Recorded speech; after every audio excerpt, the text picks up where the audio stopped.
Hey, I'm Lily, and this story is about my disgusting classmate Pablo. He always hit on me, saying things like, "Nice booty, come over to my house and we can party, just the two of us." It didn't matter how many times I told him to stop. He just got worse. And no one dared to stop him because his dad was a powerful politician. You see, I live in Honduras, and our government is very corrupt. If you stood up to Pablo, he might tell his dad, and you could be beaten up, or worse. When I was 17, I suddenly developed a water allergy. The doctors didn't know why, but whenever water touched my skin, it burned like acid. I made an announcement to my class to tell them to be careful and not throw any water on me because I'd get badly hurt. But of course, Pablo didn't believe me. He laughed and sneered. "Lily's just looking for an excuse not to shower." Then he dipped his finger into the water bucket next to the blackboard and splashed water in my face. I screamed, desperately trying to wipe the water off my face, but it was too late. A small rash came up on my skin and it was very painful. Pablo still didn't believe me though. He said I was only pretending and I'd scratched my face on purpose. After class was over, another boy called Simon came to see if I was okay. "Pablo's a jerk," he said. Sorry I didn't stand up to him. Nobody deserves to be treated like that. Oh my God. I had a crush on Simon for years and now he was talking to me? He was cute, caring, and always made me laugh. But nothing was going to happen with him because he already had a girlfriend. 2 weeks later, our class took a trip to the beach. I couldn't go into the water because of my allergy, so I changed into my bikini and played volleyball with some of my friends. I'd just scored a point when Pablo came over. "How are you?" he asked. I said fine. I really didn't want to talk to him after what he did in class. But then he said, "I still think you're lying about your water allergy, so..." He pulled a water pistol from behind his back and squirted water right at my chest.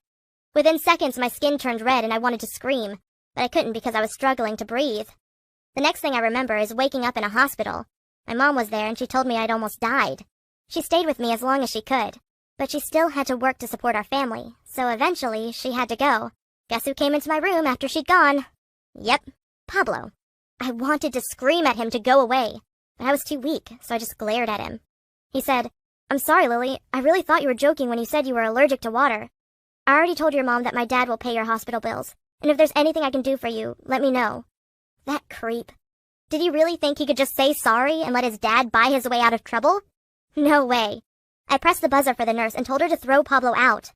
But a couple hours later, Pablo snuck back into my room wearing a cheesy mustache. He brought roses and apologized over and over. I gotta admit, it was kinda cute to see how hard he was trying to say sorry. I let him stay and we ended up watching La La Land on his laptop. I know it sounds stupid, but I started to think he wasn't that bad. When the movie was over, Pablo didn't go home. Instead, he slept on the floor next to my bed. He said he wanted to be near me in case something happened. He was like my shadow until the doctor said I could go home. As we walked out of the hospital together, he kissed me. And I kissed him back. Yes, he'd been a jerk. But people can change, right? Our first weeks dating were awesome. We'd hang out at his house and it was amazing.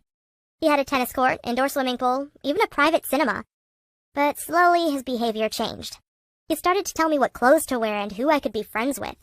Sometimes, he'd order me to come to his house just to send me away again 25 minutes later. I wasn't going to let him treat me like that. But when I told him I didn't feel respected, he laughed and said, "I don't care how you feel. I promised my dad we'd get married, and he gets mad when people break their promises. You don't want to see my dad when he's mad." I asked, "Don't you want to marry a normal girl who isn't allergic to water? You're always complaining that I smell bad because I can't take showers and have to use powder to clean myself." But he said, "You're the girl I want. If I can't have you, no one else will." So I stayed with him. I was afraid of what his father would do if I tried to break up with him. Pablo's behavior got worse though. He started cheating on me and he didn't care that I knew. But then I started going to university and everything changed. Guess who I met in the library? Simon. When he saw me reading a book, he came over to say hi. His smile was cuter than ever, and all my feelings for him came flooding back. I asked if he was still with his girlfriend and he said, "No, we broke up some time ago." Wow, it felt like this was fate.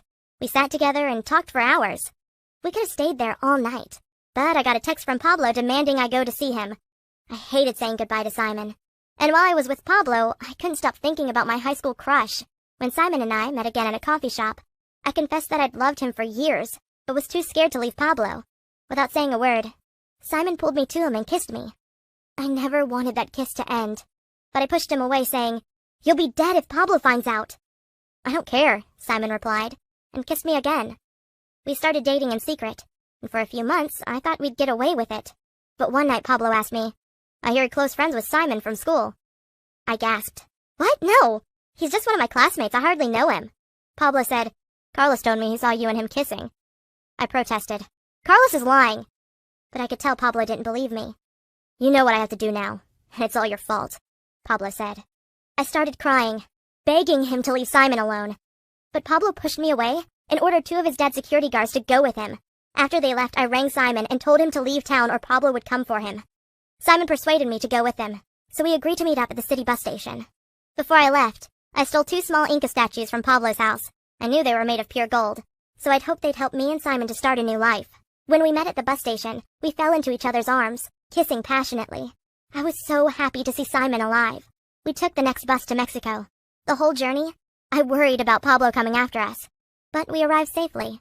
It took a while, but we found someone willing to sell the statues for us, and got way more for them than I expected. We were able to buy ourselves a little house. It was a world apart from Pablo's, but it was ours, and we were happy there. Although we weren't trying, I soon fell pregnant and gave birth to our son, Frank. Simon went out to work while I looked after the baby. Everything was perfect.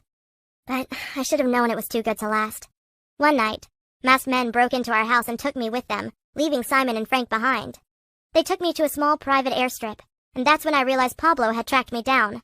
I cried the whole flight back to Honduras, terrified that something bad had happened to Simon and Frank. When we landed, as I left the plane, I saw Pablo standing there with a big grin on his face. He came up to me and said, "How are you, sweetheart?" He tried to hug me, but I pushed him away screaming, "What have you done to Simon and my baby?" Instead of answering, he just smiled and told me to get into his car. I had no choice, so I did what I was told. When we arrived at his house, I immediately felt like a prisoner. Pablo said, "Now that we're finally reunited, I'm going to marry you as soon as possible. Let's say tomorrow. And before you think of saying no, remember, I know where your mom lives." I was devastated. My son and boyfriend were gone, and now I had to marry Pablo? As a sick joke, he invited my mom to our wedding. She was so happy for me, and I couldn't tell her the truth. She loved the idea of me marrying into money, because we'd always been poor. She had no idea how miserable I was. The ceremony was weird. It was only me, Pablo, the pastor, and my mom. At the altar, I asked him, "Why me? Why not some other girl?" And he replied, "The more you despise me, the more I want you." That was the beginning of my new life. I was a prisoner in a gilded cage. But it wasn't as bad as I had imagined it. I was allowed to go out sometimes as long as one of Pablo's bodyguards was with me. I'd drive in armored luxury SUVs to go shopping, but it felt wrong spending Pablo's money. My country is so poor, and I hated living in luxury while there were kids begging on the streets. Of course, I also never forgot Simon and Frank. I promised myself I'd run away and find out what happened to them, to see if they were still alive. But then the worst thing happened. Pablo got me pregnant. I was trapped. There was no way I'd leave my baby with Pablo. But if I took him with me, Pablo would hunt me down again. When I gave birth to my second son, Lucas, Pablo's dad started spending a lot of time with me and Lucas.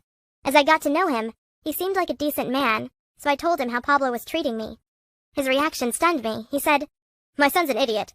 He should know better than to treat a woman that way. I promise you, if you raise my grandson well so he's nothing like his father, I'll make sure he gets my full inheritance." Then he told Pablo never to lay a hand on me again. I was part of the family and deserved respect. Pablo's dad gave me a house and the baby, as well as a monthly allowance. It's not a bad life, and I love Lucas dearly. But I can't forget Simon and Frank. I just hope I see them again one day.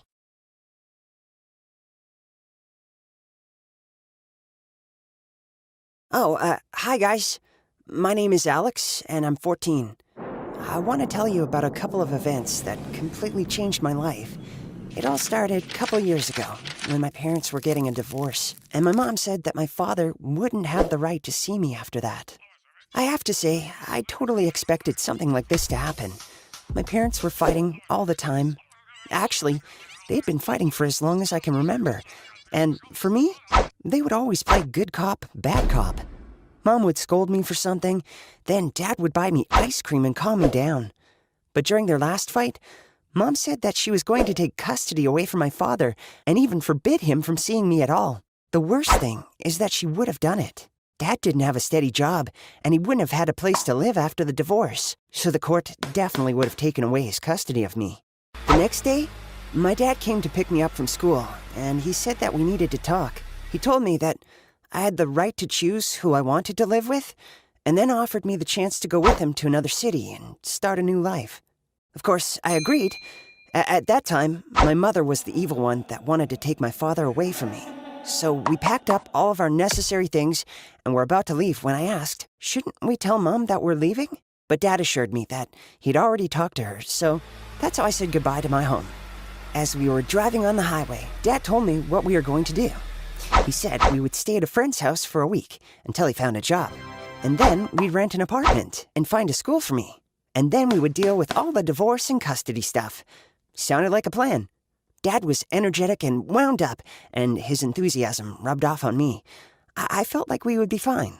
So I closed my eyes and fell asleep, preparing for something new in my life. We arrived at the house of my father's friend after the sun had set, but unfortunately, he couldn't let us stay with him. He had a family, and obviously there would have been too many of us in the house. Eventually, I found out that my dad didn't even bother asking beforehand if his friend would be able to host us.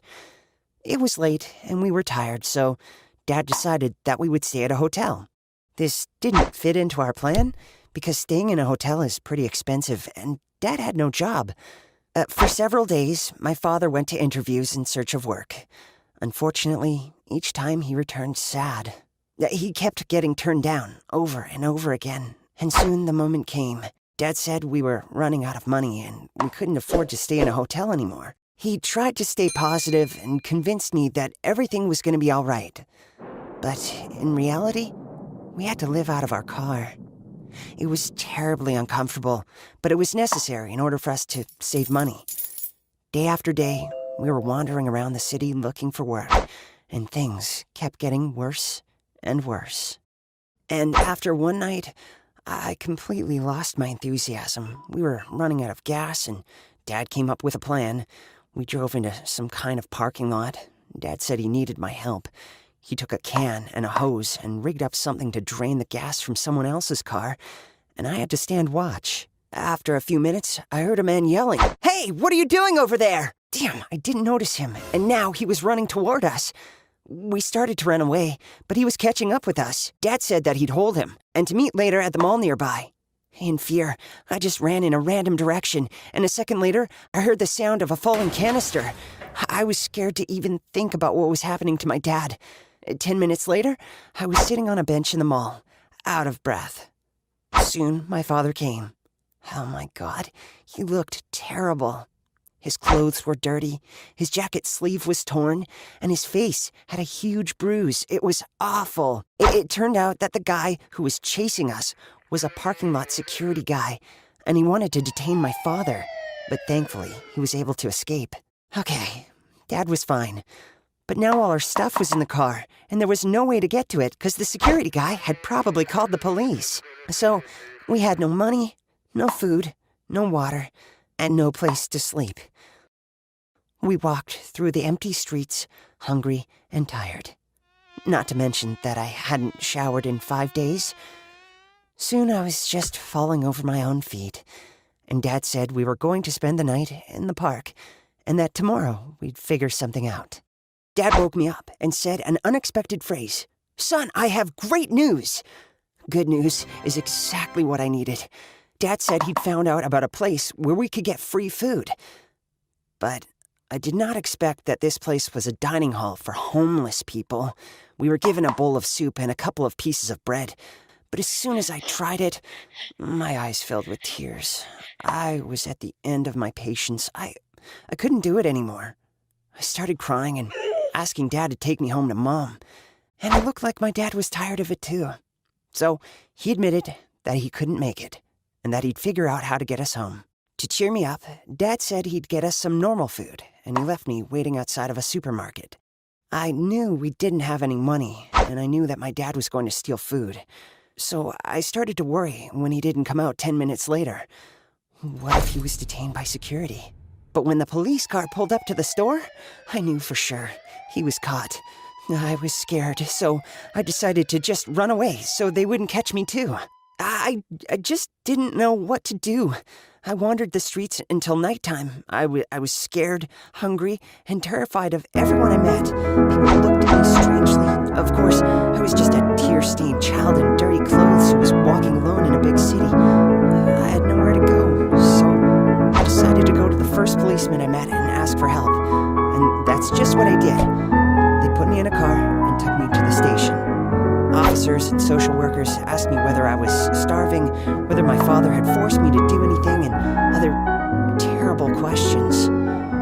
Then I was told that the police had been looking for me all day, and that my mom was on her way there. When she arrived, she ran to me in tears and hugged me tightly. As we drove home, she told me how worried and terrified she was. Mom said that the police had been looking for us from day one. Maybe for the first time in my life, I felt that my mother actually loved me. As it turned out, Dad didn't tell her that we were leaving. He only called her that morning after he had gotten arrested and said she needed to come because I was lost and alone in the big city. I was happy to go home, but I was really worried about my dad. Shoplifting is punishable by a fine, but for the fact that he had kidnapped me and we had to live in those conditions, he could not only lose his parental rights, but also go to prison. And that's what upset me the most. So, now it's been 2 years since then. My parents got divorced. Dad was lucky that he only received a suspended sentence for family kidnapping, if you can even call it luck. We talk pretty often by phone. Mom doesn't try to keep us from doing that. Apparently, after everything that happened, she realized how much I love my dad. And now she's trying to be the best mom for me. Dad promised he'd get his life back on track, get a job, and get his custody back. Who knows? Maybe then my parents' relationship will improve.